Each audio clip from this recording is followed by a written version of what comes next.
Baik, bismillahirrahmanirrahim. Assalamualaikum warahmatullahi wabarakatuh. Waalaikumsalam warahmatullahi wabarakatuh. Sebelumnya perkenalkan, nama aku Siti Syabina Rahman.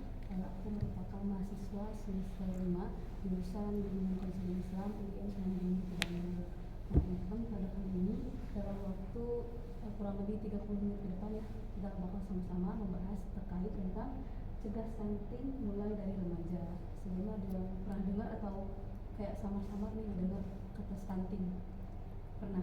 Nah, kita sekarang mulai. Nah, apa sih stunting itu? Nah, stunting menurut WHO itu adalah gangguan pertumbuhan dan juga perkembangan pada anak yang diakibatkan oleh kekurangan gizi kronis dan juga infeksi berulang. Nah, jadi biasanya teman-teman suka lihat gak anak kecil yang kurus banget, yang kayak si tulang rusuk itu sampai kelihatan di si tangan itu kayak bisa tulang doang. Nah, itu tuh berarti anak yang stunting. Jadi dia itu adalah gagal pertumbuhan sama perkembangan diakibatkan oleh apa? Oleh kekurangan gizi. Nah, dimana dia itu badan kurus kayak gitu akibat kekurangan gizi. Nah, kapan sih si anak ini terkena stunting gitu? Nah, stunting ini bisa terjadi ketika si anak itu dalam kandungan. Nah, dalam kandungan sampai benar-benar kelihatan kalau dia stunting itu di usia 2 tahun. Nah, di usia 2 tahun itu si anak baru nih kelihatan kalau anaknya ternyata stunting. Nah, kemudian apa sih ciri-ciri stunting itu apa aja? Nah, yang pertama, tinggi badan anak lebih pendek dibandingkan anak seusianya. Nah, yang stunting itu pasti pendek. Nah, semua anak yang stunting itu pasti pendek, tapi yang pendek itu belum tentu stunting, kan? Jadi yang mereka itu tingginya itu nggak sama anak seusianya gitu. Misalnya kita nih usia 20 tahun, nah dia tuh kayak kelihatan itu kayak usia masih 10 tahun gitu. Nah, padahal dia seusia sama kita gitu ya, misalnya 20 tahun. Nah, jadi si tinggi badannya itu nggak sama anak seusianya. Nah, kemudian berat badan tidak naik atau cenderung menurun. Nah, karena ada kekurangan gizi, maka si tubuhnya pun gak menerima apa-apa gitu. Jadi kayak makanan yang dia makan tuh gak jadi daging gitu, malah nantinya dia si berat badan ini malah makin turun. Nah, kemudian pertumbuhan tulang dan gigi terhambat. Nah, tadi kan pertumbuhan tulang ini akibatnya bisa jadi ke dia lebih pendek gitu ya, karena pertumbuhan tulangnya terganggu dan juga giginya juga terganggu. Nah, ada kemampuan fokus dan memori belajar yang kurang baik. Nah, selain adanya gangguan dari fisik, nah anak yang stunting ini dia juga memiliki gangguan di kognitif gitu, cara dia bekerja, cara dia belajar tuh kayak anak stunting tuh gak fokus, terus kayak lambat gitu menerima respon informasi-informasi ke otaknya gitu. Nah, jadi selain fisik, dia juga stunting ini bisa mengganggu ke kondisi kognitifnya. Nah, kemudian ada cenderung pendiam dan kurang aktif bermain. Nah, terakhir ada mudah sakit dan sering terkena infeksi. Nah, karena dia kekurangan gizi, jadi badan dia kan lemes. Nah, kadang kalau misalnya kita lemes tuh penyakit tuh malah cepet ke kita gitu, malah kayak gampang lah masuknya ke kita gitu. Makanya anak yang stunting ini mudah sakit dan juga sering terkena infeksi. Nah, kemudian apa sih penyebab anak ini bisa stunting gitu? Yang pertama ada ibu hamil kekurangan asupan gizi. Nah, ibu hamil itu ketika dia sedang hamil nih, dia tidak memperhatikan gizi atau makanan yang dia makan gitu. Jadi kayak asal makan aja gitu, tapi tanpa melihat gizi dari makanan itu gitu. Dimana kan ketika kita sedang hamil nih ya, kan kita nggak ngasih makan buat diri kita aja kan, tapi buat si dede bayinya juga gitu. Nah, penyebabnya itu adalah penyebab anak stunting itu dimana si ibu ini kekurangan asupan gizi. Kemudian pola makan tidak seimbang. Nah, jadi misalnya si anak atau anak kecil makannya tuh kayak langsung dikasih ciki-ciki gitu atau apa yang emang gak sehat gitu kan. Nah, sehingga itu tuh bisa menjadi dia stunting. Kemudian gizi anak yang tidak terpenuhi, misalnya makanan si anak ini dikasih jajanan yang gak sehat gitu. Sedangkan kayak misalnya makanan yang mengandung protein, yang mengandung kayak misalnya sayur-sayuran, buah-buahan itu mereka kurang. Nah, situ bisa menjadi penyebab dari stunting. Kemudian ada pola asuh orang tua, nah, dimana si orang tua ini kuranglah pemahamannya terkait tentang tumbuh kembang si anak ini gitu kan. Jadi kurang memahami gitu apa sih yang harus disiapin ketika kita mau punya anak gitu. Nah, di sini orang tua tuh pemahamannya kurang ya, mereka kayak asal ngurus aja gitu tapi nggak memperhatikan kayak misalnya makannya harus gimana, terus juga merhatiin tumbuh kembangnya gimana gitu. Nah jadi pola asuh orang tuanya yang kurang. Kemudian ada infeksi berulang. Nah anak kecil, anak bayi ini ya yang suka sakit-sakitan misalnya kayak diare, nah itu tuh rentan terkena stunting gitu, dimana kan ketika diare kita mengeluarkan cairan yang banyak kan, jadi kayak tubuh tuh jadi makin lemas gitu. Nah kalau misalnya si diare ini sering terus berulang gitu ya, itu kan bisa bikin kita lemas. Terus juga makanan-makanan yang masuk ke tubuh kita itu bukan buat tubuh kita tapi buat apa, mencegah penyakit yang masuk ke tubuh si anak ini. Nah jadi penyebabnya itu bisa jadi karena banyak penyakit, nah, sehingga dia jadi kekurangan gizi dan juga stunting. Nah ada sanitasi yang kurang baik, nah dimana kayak misalnya air di rumah kita tuh kotor gitu, atau enggak kondisi rumah kita yang jorok gitu, yang nggak bersih, kan di situ kan apa ya, sarangnya kuman sama bakteri gitu, sehingga tubuh kita tuh rentan terkena oleh banyak penyakit karena dari air yang kotor itu, tempat yang kotor dan juga yang nggak bersih. Nah kemudian kurangnya akses ke layanan kesehatan, masih ada kan beberapa tempat gitu yang layanan kesehatannya itu jauh dari tempatnya gitu. Nah jadi mungkin sebisa mungkin pemerintah itu mengadakan si layanan kesehatan ini dekat itu sama daerah di manapun. Nah kemudian ada pemberian ASI yang tidak eksklusif. Ada yang tahu nggak ASI eksklusif itu apa? Nah iya, jadi ASI ibu. Nah di mana ASI eksklusif itu jadi pas si bayi pertama lahir nih langsung dikasih ASI kan. Nah itu jadi selama 6 bulan. Nah itu full ASI, gak dikasih makan, gak dikasih minum air putih enggak, tapi emang full ASI gitu. Nah ketika si bayi ini nggak mendapatkan ASI itu, ASI atau nutrisi dari ASI ini, nah dia itu bisa kena stunting gitu ya. Makanya emang ASI itu benar-benar sangat penting gitu untuk si bayi ini. Mungkin ada kan ibu-ibu yang kayak susah nih si ASI keluar gitu. Nah caranya karena emang ASI itu penting, jadi mungkin sebisa mungkin si ibu ini kayak mencari tahu lah gimana sih cara biar ASI itu cepat keluar. Kan biasanya ada obat-obatan kayak gitu. Nah, ataupun emang benar-benar gak bisa sama sekali, bisa diganti sama susu formula. Nah, misalkan si bayi ini dapat nutrisi dari susu itu. Nah kemudian nih, masalah yang ditemukan. Nah, masalah yang ditemukan terkait tentang remaja dan juga stunting. Nih, sebagian besar remaja belum menerapkan pola makan dengan gizi yang seimbang. Nah kira-kira kalian udah ngerasa makan kalian sehat belum? Makanya berarti banyak banget kan, masih banyak remaja-remaja nih yang emang makanannya gak sehat gitu, dimana mereka itu lebih suka makanan-makanan yang instan kayak apa? Mie, ya mie, terus juga makanan-makanan yang kayak seblak, bakso, apalagi tuh ya yang semacam kayak gitu. Nah kita lebih suka yang kayak gitu kan daripada makanan-makanan yang sehat kayak misalnya sayur-sayuran kayak gitu. Nah di Indonesia ini banyak banget nih remaja-remaja yang emang belum apa ya, mereka belum mau lah gitu untuk menerapkan pola makan yang sehat. Nah kemudian yang kedua, masalah yang kedua, gimana perencanaan keluarga oleh remaja sebelum masuk ke jenjang pernikahan belum semua menerapkan. Maksudnya gimana? Jadi sekarang itu banyak remaja yang nikah, dia masih umur misalnya 14 tahun tapi dia udah nikah gitu, namanya pernikahan dini. Nah ada 25,8% perempuan Indonesia yang menikah pertama di usia 16 sampai 18 tahun, 17,18% di usia 25 tahun ke atas, dan 8,16% sisanya di usia 10 sampai 15 tahun. Nah, bisa dilihat bahwa di sini lebih banyak anak yang menikah itu di bawah usia 18 tahun ya. Sedangkan ideal untuk kita menikah itu kayak ketika kita siap kondisi fisik kita, baik itu di kondisi fisik ya atau kondisi mental, itu siapnya untuk wanita itu di umur 21 tahun. Nah kalau misalnya untuk laki-laki itu di umur 25 tahun. Nah itu untuk ideal nikahnya. Nah sedangkan di Indonesia sendiri banyak yang menikah di bawah 18 tahun ke bawah. Nah itu merupakan masalah yang memang lagi banget di Indonesia. Nah penyebab dari adanya pernikahan dini ini bisa menyebabkan si ibu ini melahirkan anak-anak yang stunting. Nah kenapa sih gitu? Kenapa para remaja ini bisa melahirkan di usia remaja ini ya, di usia 18 tahun ke bawah bisa melahirkan anak-anak yang stunting karena yang pertama dimana ada beberapa resiko ya atau dampak yang bakal muncul gitu ketika kita nikah di usia dini. Yang pertama meningkatkan resiko kematian ibu dan bayi. Nah misalnya seusia kalian hamil, kebayang nggak? Kalau hamil terus ngelahirin, kira-kira kalian kuat nggak? Enggak kan? Nah jadi emang dari fisik pun gitu kita belum kuat untuk melahirkan gitu kan ya. Nah belum kuat untuk melahirkan, terus juga dimana nantinya beresiko adanya kematian pada ibu dan juga bayinya.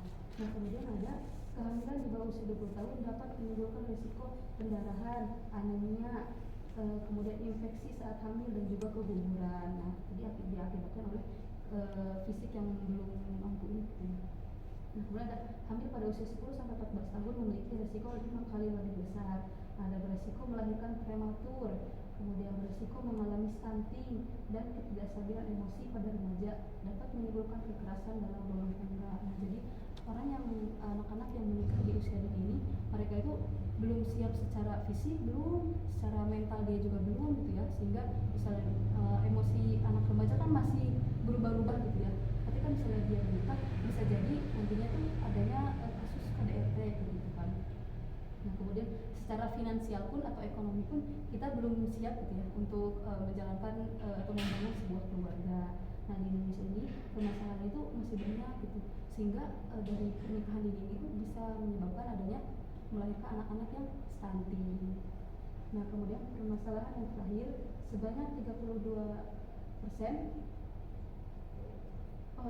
sebagian besar remaja belum mendapatkan informasi secara lengkap tentang pengasuhan 1000 hari pertama kehidupan. Nah, apa sih 1000 hari pertama kehidupan itu? Nah 1000 hari pertama kehidupan anak itu dimulai ketika kita awal hamil sampai si anak ini berusia 2 tahun. Nah itu namanya 1000 hari pertama kelahiran anak, jadi, atau disingkat HPK gitu ya. Nah para remaja ini mungkin kalian belum tahu kan HPK itu apa. Nah ya jadi kita itu belum mendapatkan informasi lengkap gitu terkait tentang si HPK ini gitu. Padahal ini tuh penting banget nih buat kita tahu dari remaja gitu, biar kita tuh bisa menyiapkan apa aja yang bisa kita siapkan nanti untuk ketika kita membangun sebuah keluarga. Nah yang terakhir, sebanyak 32% remaja usia 15 sampai 24 tahun di Indonesia mengalami anemia. Nah sih dari penyakit anemia atau pernah ngerasain gitu. Nah kan biasanya pusing gitu kan ya. Nah anemia itu apa sih? Nah anemia itu dimana kita itu kekurangan sel darah merah. Nah sehingga oksigen sehingga itu gak cukup gitu untuk memompa oksigen kita ke seluruh tubuh. Nah biasanya kan kita duduk nih terus kita bangun tuh kayak pusing tiba-tiba. Nah itu karena emang kita kekurangan sel darah merah gitu. Sehingga si oksigen yang ada dalam tubuh kita itu lambat gitu sampai ke otak kita ini lambat, sehingga kita kayak agak jeda dulu, kayak pusing dulu gitu. Nah di Indonesia ini banyak banget remaja-remaja yang mengalami anemia gitu, yang mana anemia ini bisa mengakibatkan kepada dia itu nantinya punya anak-anak yang stunting. Kenapa gitu? Karena ketika kita remaja yang anemia gitu, itu akan kebawa nantinya pas kita menjadi seorang ibu yang hamil gitu.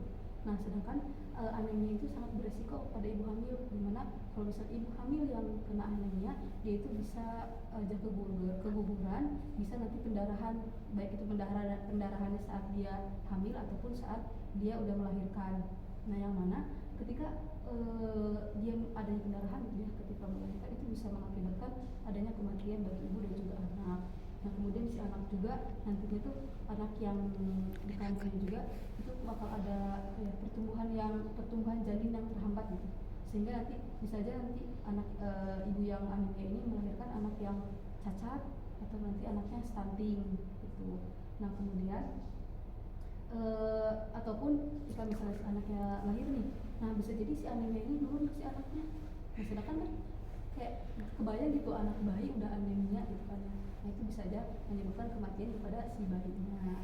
Nah dari itu, nah kenapa sih mencegah stunting itu harus dimulai dari remaja? Memang penting banget ya, kita harus punya pemahaman dan juga informasi terkait nanti buat kita di masa depan gitu. Dimana kita kan sebagai remaja itu memiliki kedudukan yang penting lah, yang mana kita bisa melahirkan generasi-generasi nanti di masa depan gitu. Generasi ya kita pasti mau kan melahirkan generasi yang sehat Nah nantinya generasi yang sehat ini bisa ya anti stunting gitu, bisa tidak apa sih meringankan apa ya, jadi angka stunting ini bisa menurun lah gitu ketika kita udah punya pemahaman terkait tentang stunting ini.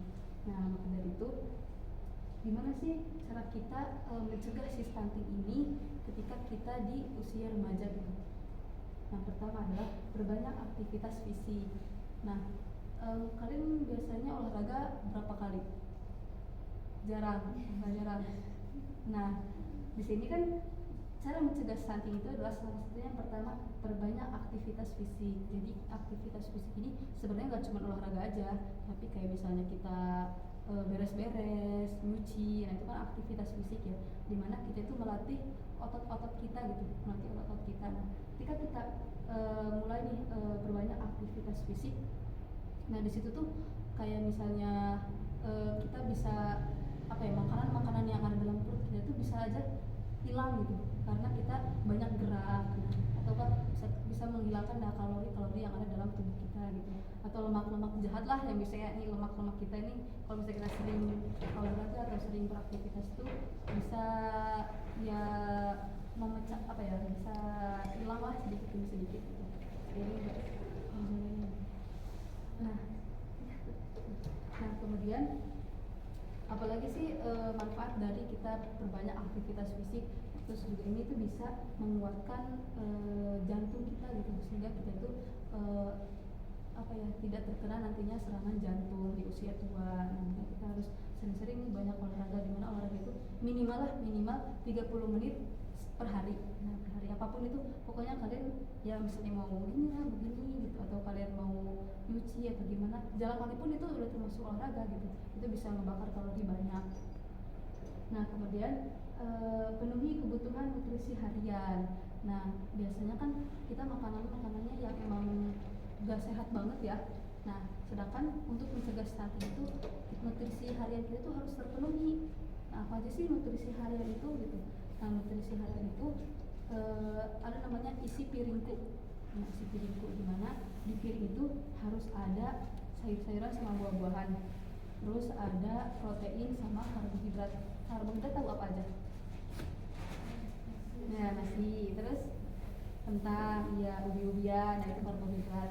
Nah, jadi tapi kita biasanya kan kita makannya nasi ya. Kita tuh bisa suka bilang kayak walaupun kita udah makan banyak, tapi kayak kalau belum makan nasi itu sama aja gitu, namanya itu belum makan gitu kan. Nah jadi di piring kita itu harus ada karbohidratnya, itu bisa nasi atau bisa diganti kentang. Ada protein apa aja? Iya telur, terus ikan, daging, terus ada protein nabati. Protein nabati itu kayak tempe sama tahu. Nah kalau misalnya emang kita budgetnya sedikit nih buat misalnya beli daging atau beli ikan, bisa pakai tempe sama tahu, itu sebagai protein nabati. Nah terus harus ada apalagi tadi, buah-buahan sama sayur-sayuran. Nah jadi seimbang gitu nutrisi kita tuh. Di situ tuh ada sayuran, ada nasi, ada ikannya, terus juga ya itu ada itunya kan.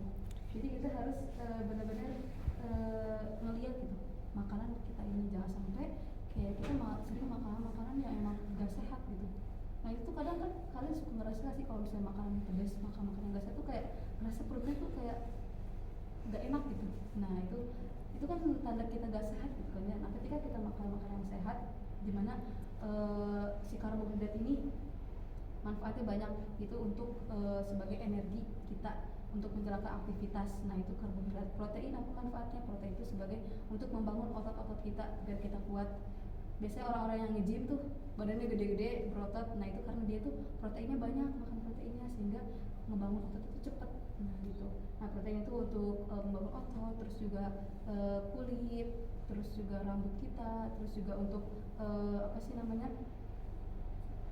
Ya untuk itulah. Terus kemudian ada apa lagi? Karbohidrat udah tadi, protein, terus ada serat itu kayak buah-buahan sama sayur-sayuran. Itu untuk apa? Untuk melancarkan pencernaan kita.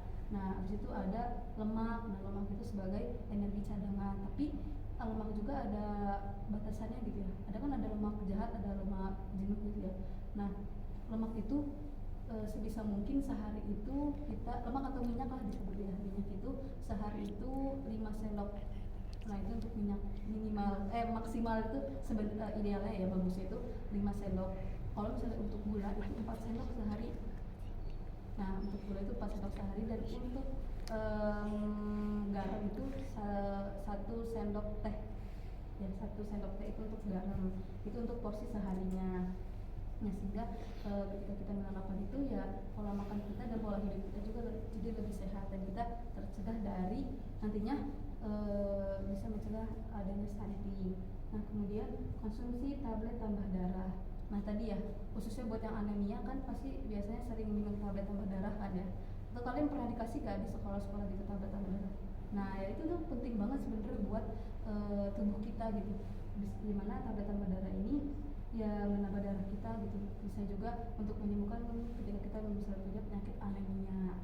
Memang penting banget ya, harusnya kita walaupun emang gak punya anemia juga, tapi kita harus tetap sering rajin minum tablet tambah darah. Nah ini merupakan pencegahan awal gitu ya, dari sekarang nih kita minum tablet tambah darah supaya nanti pas kita hamil kita ke dalam kondisi sehat itu, nggak punya anemia.